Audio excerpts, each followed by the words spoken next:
Mes chers élèves de la troisième année APEC BIOF, soyez les bienvenus afin d'assister à la correction de l'examen régional, session juin 2021, région Fès-Meknès. L'exercice numéro 1. Complétez les phrases ci-dessous par les mots suivants. Translation, circulaire, corps de référence, position. La première phrase. Pour décrire l'état de mouvement ou de repos d'un corps, il est nécessaire de choisir un autre corps appelé corps de référence, dit aussi référentiel.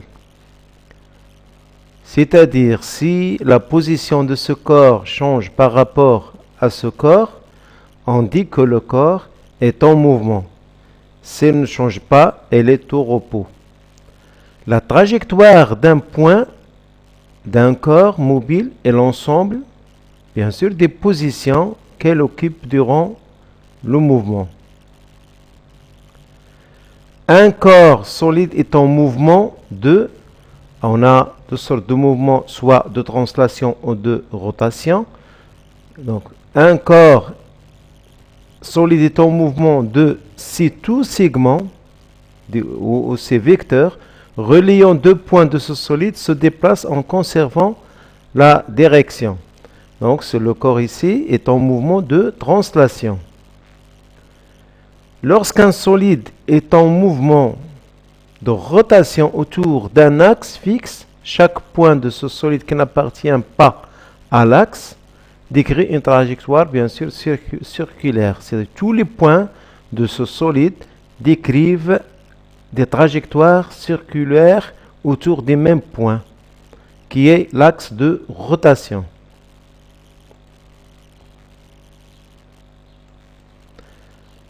La deuxième question, choisir la bonne réponse en mettant une croix dans les cases convenables.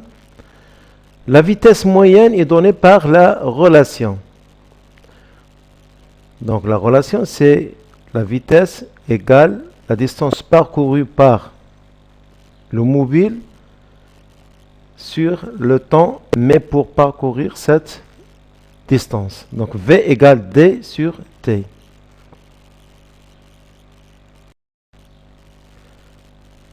La deuxième phrase.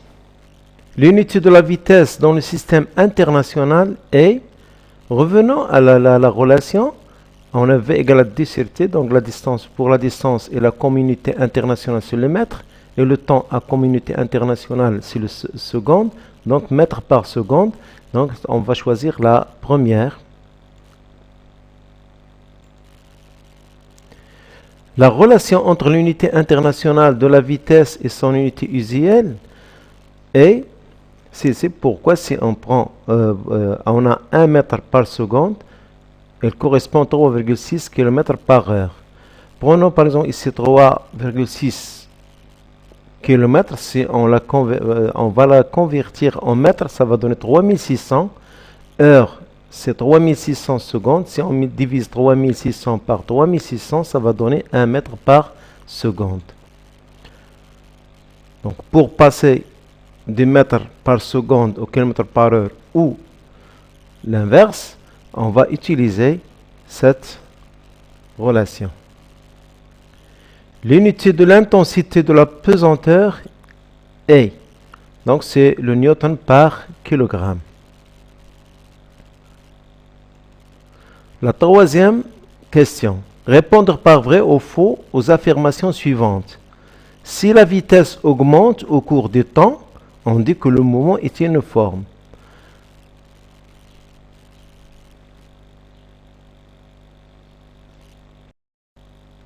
Si la vitesse augmente, on aura un mouvement qui est accéléré. Et s'il diminue, on a un mouvement qui est retardé. Par contre, pour qu'il sera uniforme, il faut que cette vitesse reste constante. Donc, si la vitesse augmente au cours du temps, on dit que le mouvement est uniforme. Donc, faux. Lorsqu'un corps solide se déplace vers le haut, sa masse diminue. On sait bien que la masse ne varie pas et l'intensité de son poids augmente. Par contre, ici, pour l'intensité, elle va diminuer. Plus qu'on s'éloigne du centre de la Terre, l'intensité de poids diminue. Donc cette phrase elle est fausse, donc faux. Lorsqu'un corps solide est en équilibre, sous l'action de deux forces, on est ici devant les conditions de l'équilibre d'un corps soumis à deux forces, c'est-à-dire ces actions, ces forces, ont la même direction, c'est bien, la même intensité, c'est bien, et des sens opposés. Donc, on dit que cette phrase, elle est vraie. On mesure l'intensité de la force à l'aide d'un dynamomètre. Vrai. On passe à la quatrième question. Dans le cadre des règles de la sécurité routière, mettre une croix dans là où les cases convenables. Il faut bien souligner là, c'est-à-dire la case ou les cases. On voit bien ici, on a une voiture, c'est-à-dire on parle ici du chauffeur qui est responsable des déplacements de cette voiture, et on a les piétons et le passage. Le respect des passages piétons. Les chauffeurs, donc est-ce que c'est de la responsabilité du chauffeur? Oui, il doit respecter ce passage afin que les piétons traversent ce passage. Et en même temps, les piétons doivent respecter ce passage. Ils ne doivent pas traverser la route à l'extérieur de ce passage. Le respect de la vitesse limite autorisée. Donc ça concerne les chauffeurs. Doivent respecter la vitesse limitée. Faire attention avant de traverser la route. C'est pas la voiture qui va traverser, mais c'est les piétons. Ils doivent faire attention.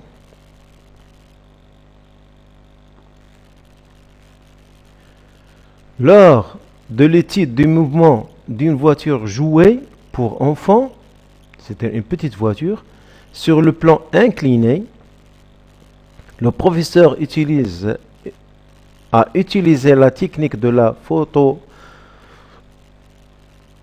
chronophotographie, c'est-à-dire il va prendre des photos successives pendant des intervalles de temps égaux. La durée séparant deux photos successives était égale à 1 seconde. La figure suivante représente la chronophotographie du mouvement de la voiture avec une échelle réduite. Précisez le type de mouvement de la carrosserie de la voiture. Est-ce que c'est translation ou rotation? Si on voit bien, par exemple, cette partie de la voiture, elle garde la même direction. Donc, on dit que la voiture est en translation. Déterminer en justifiant la réponse la nature de mouvement de la voiture. On a ici, on va voir les distances parcourues pendant des intervalles de temps qui sont égaux à 1 seconde. On voit bien que M1 est inférieur à M2, M3, qui est aussi inférieur à M3, M4. Donc les distances, le mouvement de la voiture est accéléré parce que les distances parcourues sont de plus en plus grandes. Voilà. Sachant que la vitesse moyenne du mouvement de la voiture entre les positions M1, M4 est V égale 0,4 mètres par seconde. Calculez la distance parcourue par la voiture entre ces deux positions. On sait bien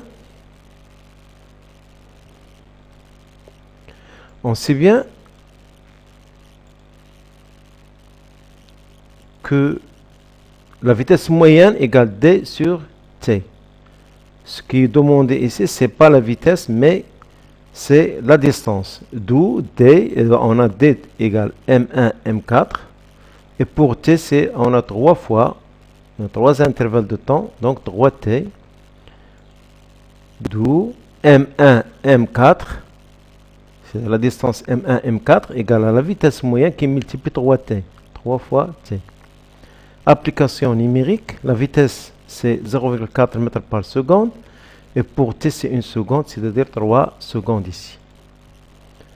On fait la multiplication. Donc on aura m1, la distance m1, m4 égale à 1,2 mètres. L'exercice numéro 2. Il est composé de 2 parties. La première partie, à l'extrémité libre du fil d'un dynamomètre, on suspend une pomme. Le système est maintenu en équilibre. On est devant l'équilibre d'un corps, qui ici c'est la pomme. On prend la valeur de l'intensité de la pesanteur, G égale à 10 newtons par kilogramme. Premièrement, établir le bilan des forces appliquées sur la pomme en précisant leur type. Ici, on a le système étudié, c'est la pomme. Parce qu'on va chercher les forces, on va trouver les forces appliquées sur cette pomme. Et on va les classer en force de contact et force à distance. Qu'est-ce qui est en contact avec la pomme? C'est le fil du dynamomètre, donc on va dire que le dynamomètre exerce une force de contact sur la pomme. Soit on dit le fil du dynamomètre ou le dynamomètre, c'est la même chose. La force à distance, bien sûr, c'est toujours, on a la force exercée par la Terre sur le système étudié qui est ici la pomme, ou on dit aussi le poids de la pomme. Parce que la définition du poids, le poids d'un corps est la force exercée par la Terre et la force à distance exercée par la Terre sur ce corps. Ici, on a le poids de la pomme. Préciser l'intensité de la force exercée par le dynamomètre sur la pomme. Donc, on va écrire directement ce qui indique le dynamomètre. On a ici 2 newtons. L'intensité de la force exercée par le dynamomètre sur la pomme est, on va le donner comme symbole F. F égale 2 newtons. En appliquant la condition de l'équilibre, déterminer l'intensité P du poids de la pomme. On sait bien que les conditions d'équilibre, puisqu'on a un corps, la pomme qui est en équilibre sur 2 forces qui sont la force exercée par le dynamomètre et l'autre qui est par la Terre, on dit que ces deux forces ont la même direction, la même intensité de sens opposé. Donc ici, on va parler des intensités. Donc on aura, selon les conditions d'équilibre, les deux forces exercées sur la pomme ont la même intensité. Donc P égale 2 newtons. Puisqu'on a trouvé F égale 2 newtons, donc P égale à F égale 2 newtons. Déduire la valeur M de la masse de la pomme. Ici, on va revenir à la relation P égale M qui multiplie G. On sait que P égale M qui multiplie G, d'où M égale P sur G. Application numérique, on a déjà P qui est 2 newtons et G c'est 10 newtons par kilogramme. On va simplifier par newton, le kilogramme, on va l'enlever au-dessus. Donc, mais la masse égale 0,2 kg. S'ils ont demandé de la convertir en grammes, ça va donner 200 grammes. Représenter sur la figure les forces appliquées sur la pomme avec l'échelle 1 cm pour 1 newton. On a ici deux forces qui sont F et P. Donc, puisque on a 1 cm pour chaque newton, on a ici 2 newtons. Donc, on a besoin de la longueur sera de 2 cm. F égale P égale 2 newtons, on aura pour les vecteurs F et P une longueur de 2 cm. Et les autres, on a pour la force F, et là, ses caractéristiques sont le point d'application, c'est le point A, c'est le point de contact entre le fil de dynamètre avec la pomme. La direction, c'est verticale, et le sens, c'est vers le haut. Et la longueur, c'est 2 cm. Voilà, on va prendre 2 cm, on va tracer à partir de ce point vers le haut, et on écrit F, le vecteur F. Et on va directement passer à la représentation du poids P. On sait bien que le point d'application du poids, c'est le centre de gravité. C'est-à-dire ici le centre de gravité de la pomme qui est ici G. La ligne, c'est la direction, c'est la ligne verticale. Et le sens, bien sûr, vers le bas. Et la longueur sera 2 cm aussi.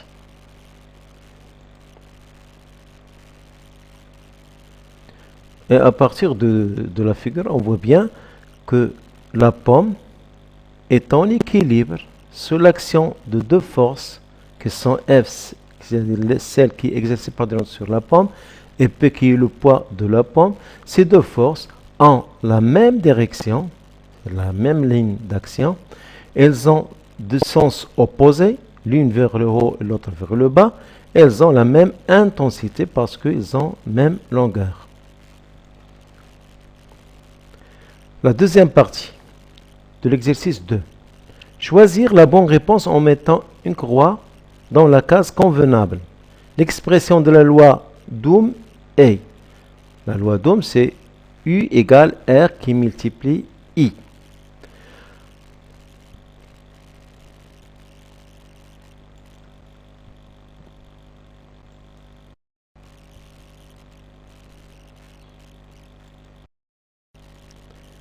U, c'est la tension appliquée aux bornes du conducteur ohmique. R, c'est la résistance qui caractérise le conducteur ohmique.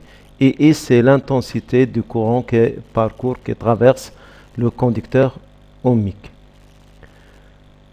En courant continu, la puissance électrique d'un appareil s'exprime par la relation. On a P.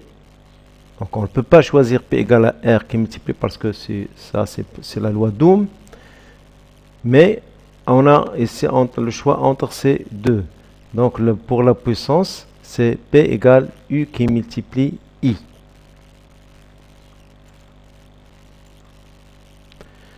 La puissance électrique consommée par un appareil de chauffage. Ici, on a déjà dit qu'en courant continu, on va appliquer cette relation sans condition, mais pour le courant alternatif, on applique la même relation, mais sauf avec les appareils de chauffage, c'est-à-dire les appareils qui transforment l'énergie électrique en énergie thermique, c'est-à-dire avec dégagement de chaleur. Donc on a cette relation qui est P égale à U qui multiplie I, et on va remplacer le U par R qui multiplie I. Ça va donner RI carré. Donc c'est la première. Complétez les phrases ci-dessous par les mots suivants. Watt, ohm, puissance. L'unité, donc ces deux, ce sont des unités. Et ça, c'est une grandeur physique. L'unité de la résistance électrique est, bien sûr, c'est l'ohm. Dans le système international, l'unité de la puissance électrique, c'est le watt, bien sûr, et le watt. En général, à la maison, on utilise des lampes électriques dont la puissance est inférieure à 100 watts.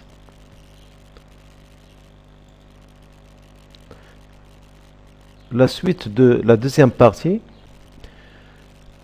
Un conducteur ohmique de résistance R égale à 100 ohms est parcouru par un courant électrique d'intensité I égale 5 ampères. Calculez la tension aux bornes de ce conducteur. On vient de voir que selon la loi d'Ohm, que U égale R qui multiplie I. Selon la loi d'Ohm, U égale à R qui multiplie I, on va passer directement à l'application numérique. On va remplacer R par sa valeur et I par sa valeur. Et on fait le produit, ça va donner 50 volts. Si on prend la résistance en ohm et I en ampères, U sera en volts.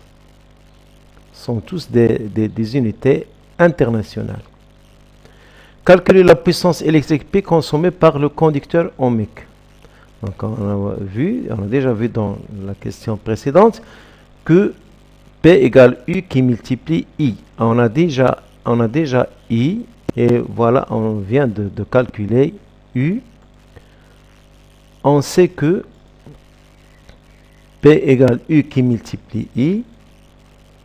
Application numérique, P égale 50 volts qui multiplie 5 ampères. Ça va donner P égale 250 watts.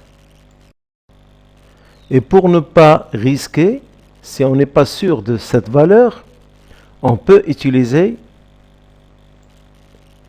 l'autre méthode, c'est-à-dire que P égale R qui multiplie I carré. On a déjà R parmi les données et on a I qui est 5 ampères. Et on va prendre 10 qui multiplie 5 à la puissance 2. Ça va donner 25 qui multiplie 10, donc ça va donner 250 watts. Un four électrique porte les indications suivantes: 220 volts, 3000 watts. Quelle est la signification physique de chaque indication? Pour l'indication de 120 volts, c'est la tension nominale, c'est-à-dire que le four ne fonctionne normalement qu'avec 220 volts qui est comme tension nominale.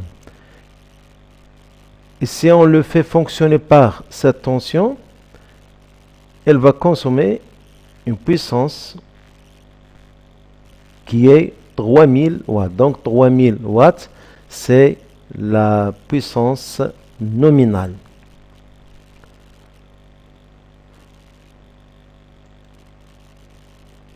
Exercice numéro 3.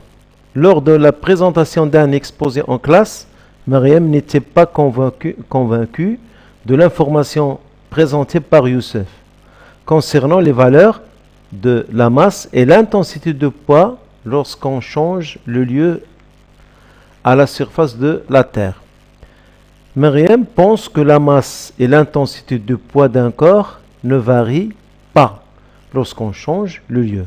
Pour clarifier les idées, le professeur a présenté le tableau des données ci-dessous qui comporte des mesures concernant un corps solide S à différents lieux, à Dakhla et à Paris. Dakhla au Maroc bien sûr et Paris c'est en France. À partir des données du tableau et de tes connaissances, aide Myriam et Youssef en répondant aux questions suivantes. Premièrement, écrire l'expression de l'intensité P du poids en fonction de la masse et de l'intensité de pesanteur. Donc P égale M qui multiplie G. Calculer les valeurs de l'intensité P du poids du solide S à Dakhla et à Paris et compléter les cases vides dans le tableau. Alors, on a la masse et on a l'intensité. On va calculer l'intensité de poids du solide. Pour Dakhla, bien sûr, on a P égale M, c'est 1 kg, et G, c'est 9,79 kN par kg. Le résultat, c'est 9,79 newton. On va simplifier par kilogramme, il reste newton.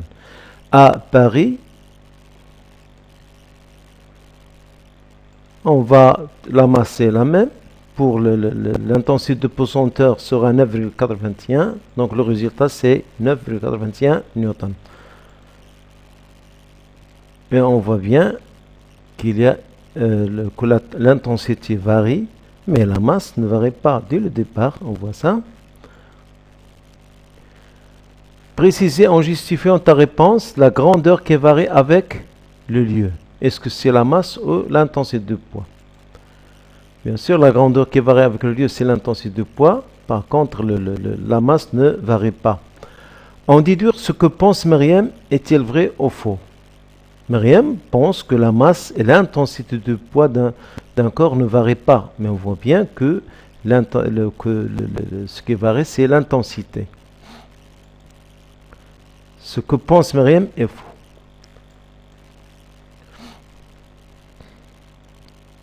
Et à bientôt.